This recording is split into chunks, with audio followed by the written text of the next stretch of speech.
Hey y'all, and welcome to the Birmingham Real Estate Market Update. My name is Rob Drum. I'm a real estate broker at eXp Realty here in Birmingham, Alabama. And today we're going to go through the Birmingham real estate market statistics for the last week and compare that to the same week the previous year. We're also going to look at the whole month of July and compare those statistics from the month of July last year, just see how things have changed in the market. We'll look a little bit at how things have changed over the summer because we are seeing some different trends emerging in our real estate market. The end of this month, I am doing a webinar on selling your investment property.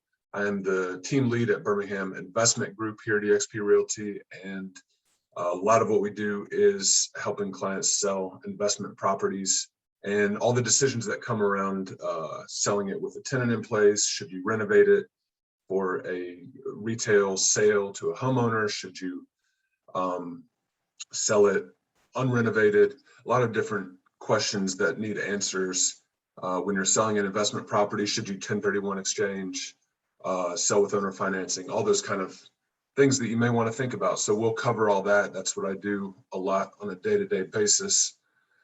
So walk you through that. Would really love it if you guys would subscribe to this channel. I always forget to ask you to do that, but it really just means a lot to me when you do. So please take a second and hit the subscribe button if you wouldn't mind. Let's get into the numbers here. 637 closings last week. That compares to 771 closings same week the previous year. So down, and we kind of saw that. You'll see that in the July numbers, that closings were down year over year for July. The number of active listings, we've seen that start to climb back up after falling for all of COVID. Around the beginning of June, we saw it bottom out and start to climb back up. This week dropped slightly, so maybe that level of inventory is stabilizing a little bit here. We'll see, but kind of a break in this upward rising trend that we've had. The number of homes contingent has really stayed stable right here this whole time. So the really interesting, the July statistics, we had slightly more properties listed this July compared to last July, 2.36% more properties listed. But what is really interesting is the number of homes sold is considerably less, 2,390 last year versus 2,090 this year. So a big drop in number of homes sold, and some of that could be that last year, July, we were really overcompensating for a couple of slower months that we had in March, April, May, and a little bit of June. So things were kind of just picking back up July of last year, and that may be part of why this looks lower. Average sale price, the average is lower than we've been seeing. We've been seeing numbers that are in the high teens for most months. So the median, though, is right in line with what we've seen pretty much every month this year, in the 11-12% year over year increase range. And I think that'll continue. However, we did see, as we mentioned, the July inventory started to climb, and we're also seeing this right here, the list price to sale price.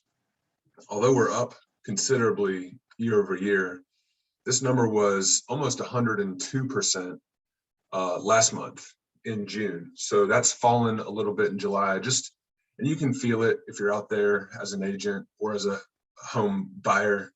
You can feel that it's not quite as competitive right now as it was in this spring. And a couple agents I've talked to have kind of mentioned a little bit of that, but overall, I think that's a very good thing that it's slowed down just a little bit so that people who are looking for a home can get one, and the market is kind of balancing out a little bit potentially. Days on market, again, is still down. We didn't see that tick up compared to last month. So homes are still selling very quickly. Things may just be cooling slightly from the kind of